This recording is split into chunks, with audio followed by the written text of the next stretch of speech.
G'day, my name's Mick. In 2018 I sold everything and left the city life behind me to go on a big adventure around Australia. Many years later and I'm still living my dream, exploring the country in my four-wheel drive van called Gypsy and fishing. Till this day I still know that leaving the Matrix life behind me was the best move I've ever made. Join me for the ride as I live with the ultimate freedom.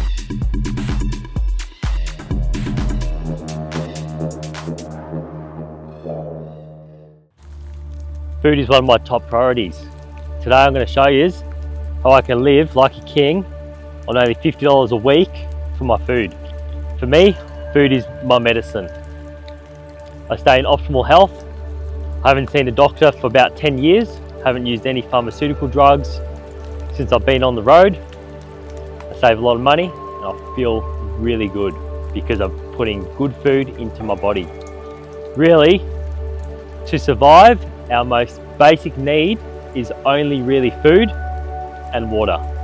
Water I get for free, so we're just going to focus on food today. I'm going to show you how I get all my food for a week, and I'm not sacrificing my health in any way at all. Unfortunately, in this day and age, profits are valued higher than our health, so there's a lot of foods out there which are marketed but just aren't really health foods. Through my own journey of finding the truth about health, I believe I know what is and what isn't healthy. At the end of the day, it's up to you to decide for yourself.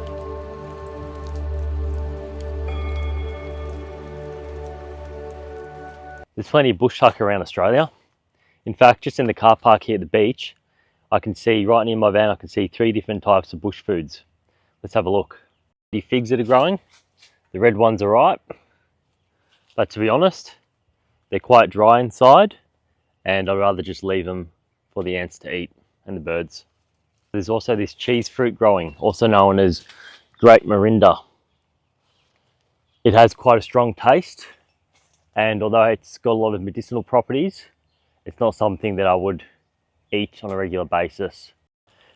And the third one is actually a vine with little passion fruits on them, and these guys are amazing, but they're still green at the moment, and you can't have them until they turn orange. Between those 3 different bush tuckers, I'd only really pick the passion fruits when they're ripe. Every time I see them, I'll make sure I collect as many as I can.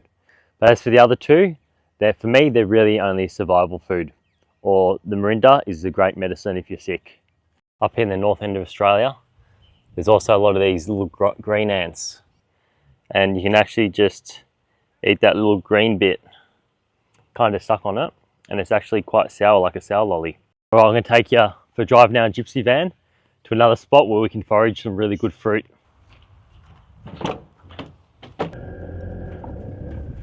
I find it really easy to be healthy on the road. I've got a comprehensive kitchen and a refrigerator with me 24/7.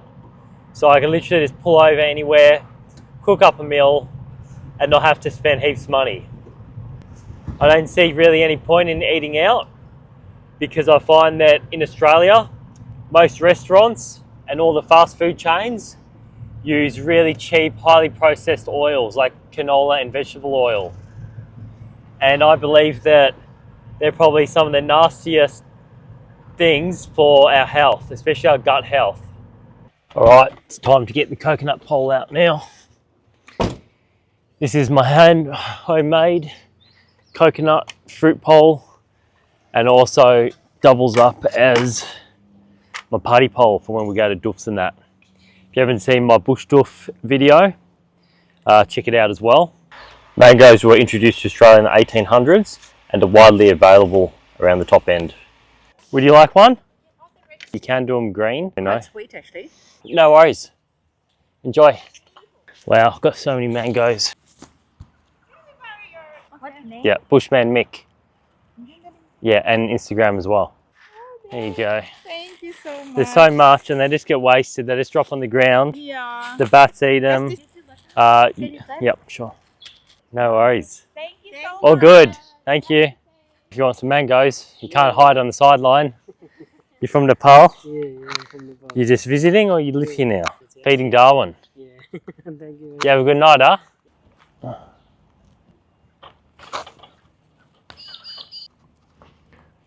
You can eat that.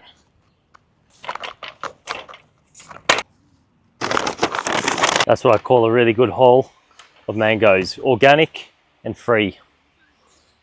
And on top of that, we also helped out a lot of other people to eat. I find that the more you do that, the more you help people out and spread the love, the more you get coming back to you. And now the next stop is going to be the markets up at Nightcliff. Apart from mangoes, the other introduced species that I've come across, mostly in far north Queensland, are black sapotes, jackfruit, breadfruit, and of course there's an abundance of coconuts throughout the north end of Australia. There's quite a few here in Darwin, but there's probably definitely more in far north Queensland from Cairns above. Give me those two. Give me all of them. Give me 4. Yeah, I'll get that one as well. Is that jackfruit $6? $6 charge you 5, okay? $5? Yeah. $5. Yeah, I'll take that for $5. I like to support the small business more than the Woolies, you know. Woolies making too much money. Yeah, chuck a banana in. Why not? Oh, ginger. I need some ginger. 25, I know. Sure. Yeah. I'll give you cash. You do 10. YouTube. You do YouTube I do yourself? YouTube, yeah. You make money? Not yet. Nearly. Really? I'm working really hard on it at the moment. Yeah, you got the fruit and pawpaw. All the good fruit at Nightcliff Markets. Mick, good to meet you, huh? Yeah, good too. Oh, look at that. That's Yeah. amazing. All organic stuff.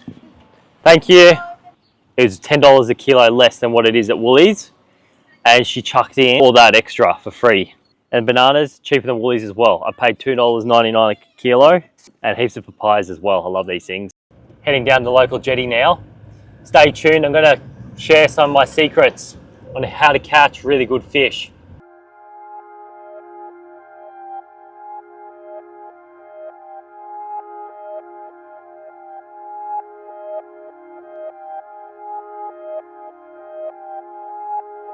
Man, you're the best. Oh, I'm so hungry too, man. This came at the perfect time. Is Mick coming? Nah, quickly eat it all. We're having a picnic on the jetty. Yeah, mate, we used to do sort of. Did you catch this one? Yeah. When you live. Yeah. When you live, and then like.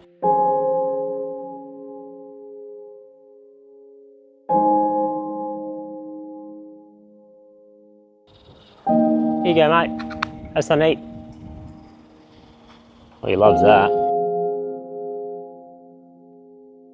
I trust that I'm going to catch a fish. Big Queenie.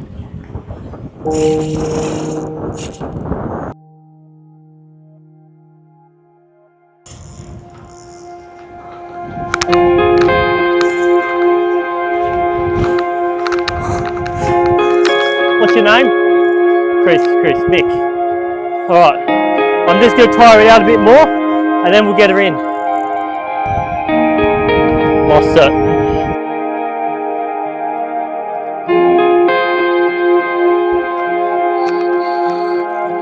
There he is! There he is again! Yes! Oh, come on, mate, come this way.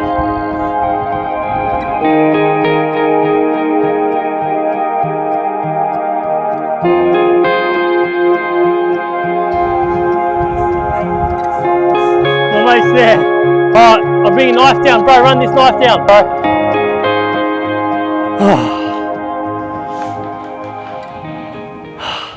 Yes!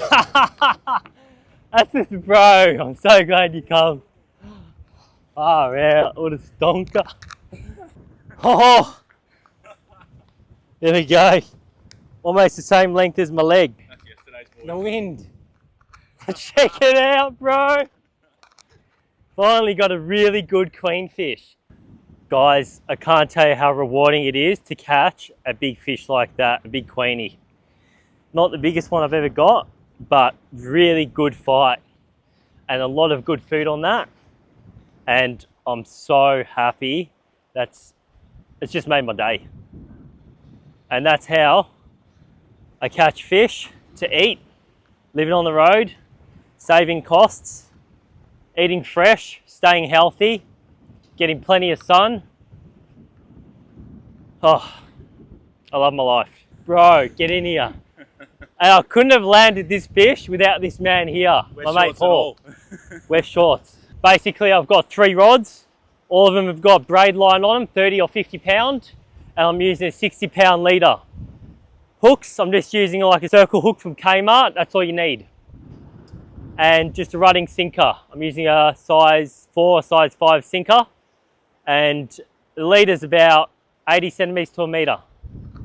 And that's basically it. The main thing is the bait that I'm using. I've got a cast net, which you can use in the northern states of Australia. And I'm casting under the jetty, getting the bait fish, and then I'm leaving them, and this is the key right here, my main secret. Most guys come down here with just like a small 20 litre bucket, 10 or 20 litre. I'm coming down here with a 40 litre tub from Kmart or Big W. They're really cheap, they're under $5, and I'm using 2 aerators on it. That allows me to keep more bait alive for longer. I don't have to keep running away from my rods. Now I'm gonna head back to Gypsy Van and fill it up, put it in the fridge, keep it nice and fresh.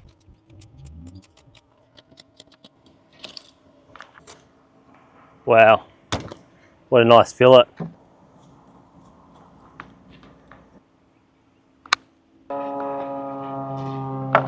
There we go, guys, and that's how I do it. I don't scale my fish, I don't gut them, I literally just fillet them. Once they're filleted, I skin them, and I'll take out any of the extra bones. Plenty of food to sustain myself, to stay healthy, to have lots of energy. Mate, it's not expensive to live healthy on the road. Hey, chunky steaks, look how thick those are. And there you have it, guys. That's a lot of fish. That's gonna last me days and days and days. All right, off to the supermarket just to get a couple essentials that I can't get from anywhere else. Unfortunately, I'm gonna have to put a t-shirt on and some thongs because you're not allowed to walk around without tops or shoes on in the shops here. And I've had many discussions with the security guards already, and I just don't want any dramas. So I'll see you inside. All right, first of all, 1 big bag of potatoes. There's the one. That'll last me a week. And 1 grass-fed butter. I get the quality stuff. Usually I get it unsalted, but they've run out, so I'll just get that. So grab 2 dozen eggs. These ones. Queen fish and mashed potato every day this week. Bit of fruit, fried eggs, boiled eggs. That's how I do it here in Darwin. Now when I go out remote bush camping, in some places I can literally just live off the land. Fish, coconuts, crabs, and other bush tuckers. It really is quite cheap to be healthier. I feel like the more unhealthy you are, the more money you actually have to spend. So discipline really is key. Hope you guys enjoyed today's episode.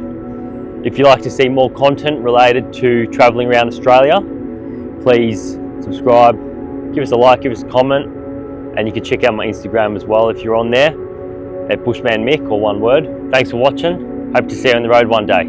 Over and out.